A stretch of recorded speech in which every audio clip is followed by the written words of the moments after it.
yang warga sini yang tiap hari bolak-balik ke sini aja, kalau udah malam gini nggak berani, iya nggak berani buat naik ke atas karena di sini masih angker. Kayak gitu. Dan karena bijak, baru satu tanjakan kita udah disambut sama cekikikannya Miske. Apa namanya, matras, kayak ada yang mukul-mukul dari belakang, terus kayak ada yang ngikutin gitu kan. Ya kalau di belakang mah pasti begitu.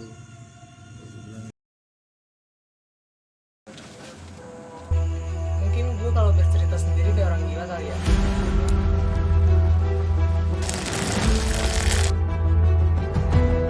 Assalamualaikum warahmatullahi wabarakatuh. Kembali lagi bersama gue Bams di Otara, obrolan tak berarah. Nah, pernah gak sih kalian ngalamin kejadian-kejadian mistis? Apalagi di negara kita Indonesia yang masih kental dengan kepercayaan akan hal-hal mistis. Berbicara hal mistis, gunung tidak lepas dari kejadian-kejadian mistis. Bahkan ekstrimnya bisa sampai hilang atau merenggut nyawa. Nah, sekarang gue kedatangan narasumber dari seorang pegiat alam yang juga mengalami kejadian mistis di gunung. Langsung aja kita panggil Kang Suri, enggak? Apa kabar, Kang? Alhamdulillah sehat. Alhamdulillah. Alhamdulillah sehat. Sekarang lagi sibuk apa nih, Kang? Ya sibuk gini-gini aja lah, mencari cuan. Siap. Ini dulu, Kang, minum dulu. Oh iya. Mau ngerokok silakan, nggak apa-apa. Nah, kan Kang Suri sering banget nih naik gunung. Pasti ada lah kejadian-kejadian mistis yang pernah Kang alamin selama Kang mendaki gunung. Boleh nggak sih ceritain ke kita? Ya boleh lah. Boleh. Tapi yang kayak gimana nih ceritanya nih? Yang mungkin menurut Akang berkesan. Yang serem-serem gitu ya? Yang serem mistis. Sambil ngerokok. Boleh.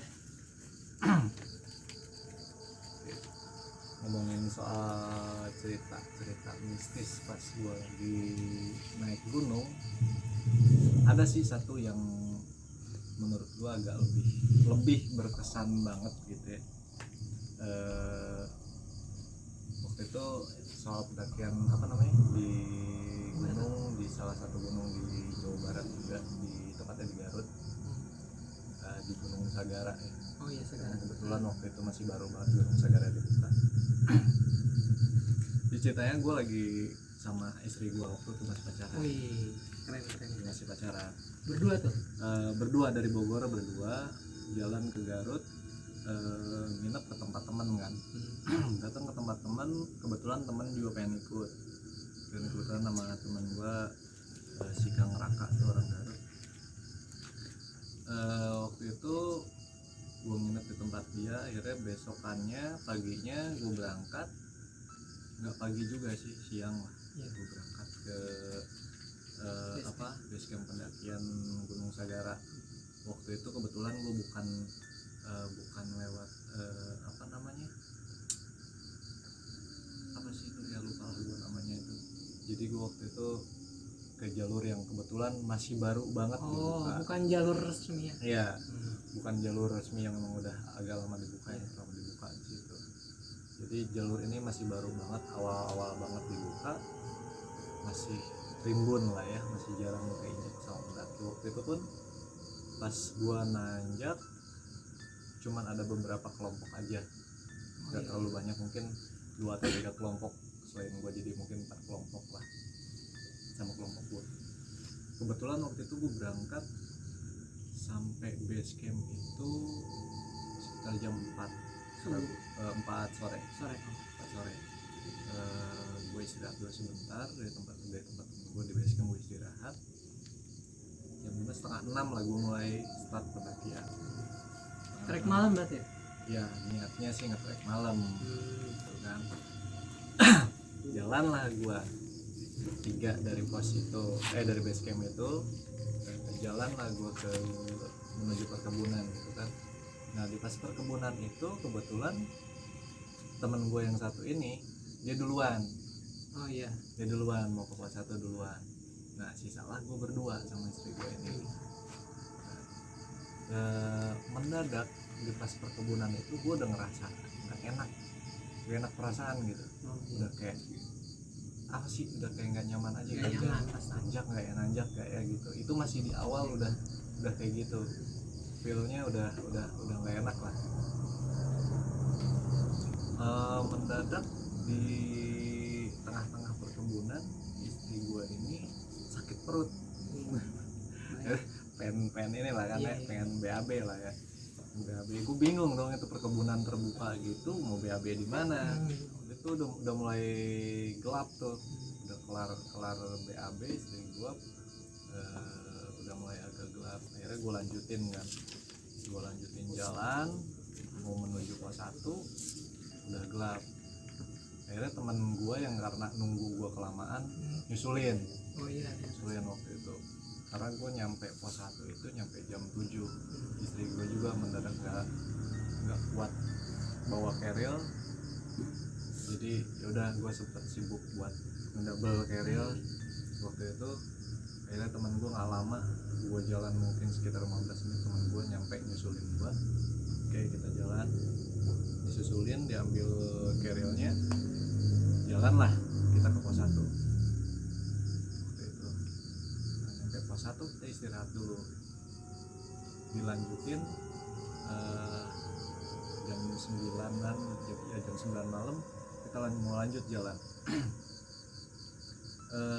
Cuman sebelum kita berangkat jalan, dari pos 1 itu, dari warung, situ ada warung, si bapak-bapak yang punya warung ini sempat bilang, Pak, dilanjut besok aja naiknya, saya yang warga sini yang tiap hari bolak-balik ke sini aja, kalau udah malam gini nggak berani buat naik ke atas, karena di sini masih angker. Kayak gitu. Dan karena gue masih, ya walaupun gue juga percaya hal-hal kayak gitu, gue masih pede. Dengan pedenya gue bilang, nggak apa-apa Pak, kita jalan pelan-pelan aja, insya Allah aman. Nah, gue ngerasa gue sopan gitu kan ke situ, nggak gimana. Ya udah kita lanjut lah kan, dari jam 9:30-10-an itu kita lanjut jalan. Dari pos 1 mungkin sekitar 50 meter lah ya, kita langsung mulai trek nanjak. Baru satu tanjakan kita udah disambut sama cekikannya Miss K. Iya, Mbak Kun udah mulai nyambut tuh di situ. Iya, udah mulai nyambut. Terus tiba-tiba temen gua nanya, Kang, yakin mau dilanjut?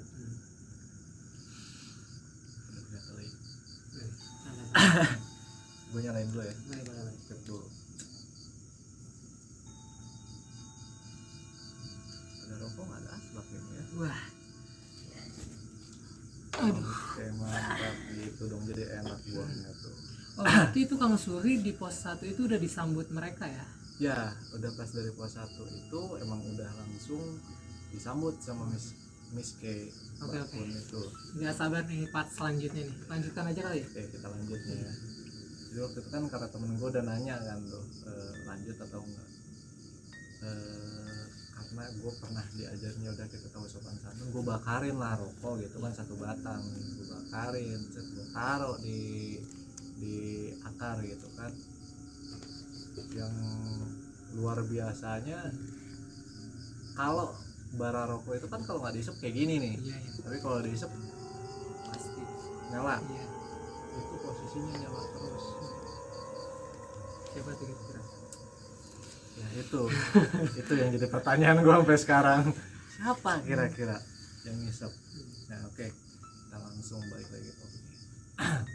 Nah lanjutlah gue jalan gitu kan.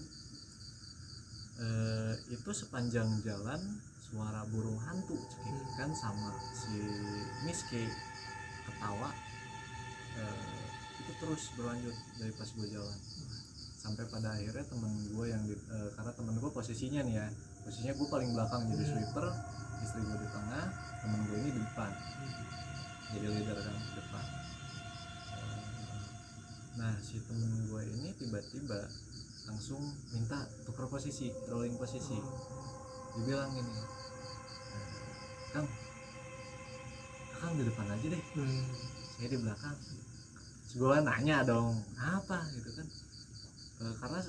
Karena menurut gue posisi yang paling menakutkan itu paling belakang dibanding di depan gitu kan. Makanya jadi pertanyaan juga ke gue ke dia tuh. Jadi gue tanya kan, kenapa emang mau ke belakang gitu kan? Terus dia bisik-bisik kan, loh mang, saya nggak sanggup di depan, kayak gimana gitu rasanya, dia bilang kayak gitu kan. Oh ya udah, gue sambil nyengir kan, ya udah gue pindah ke depan, jalan, terus masih disambut dengan suara-suara tadi. Dan kalau gue masih ngelihat sedikit kelebatan di kanan kiri itu ya, karena kan namanya di hutan gitu kan, jarang lah gue selama gue naik ngelihat kelelawar di gunung gitu, kecuali ya gunung-gunung tertentu mungkin. Cuman kalau misalnya di gunung selama ini sih gue belum pernah melihat kelelawar lewat di kanan kiri gitu. Lagi itu kan malam. Iya, kalau misalnya itu kelelawar ya kelebatannya. Apa namanya? Ya udah gue jalan, nggak nyampe 5 menit gue jalan, temen gue nyusulin lagi dong dari belakang, minta berhenti dulu, lagi bilang, Kang saya di depan aja deh. Kenapa emang di belakang saya lebih nggak sanggup, dia bilang kayak gitu kan. Lebih parah di belakang kereta. Loh emang kenapa? Apa ini apa namanya, matras kayak ada yang mukul dari belakang, terus kayak ada yang ngikutin gitu kan. Ya kalau di belakang mah pasti begitu. Gue bilang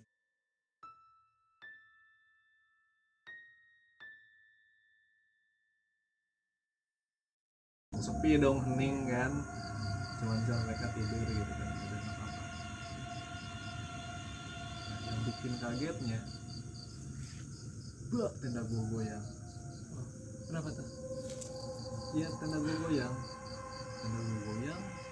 kayak kejatuhan apa gitu kan, kayak kejatuhan ranting atau apa. Nah dari situ yang kedua kalinya itu goyang, plak, itu tangan jarinya 5 tangan orang normal nyeplak di tenda gua, turun ke bawah. Tapi normalnya orang nggak mungkin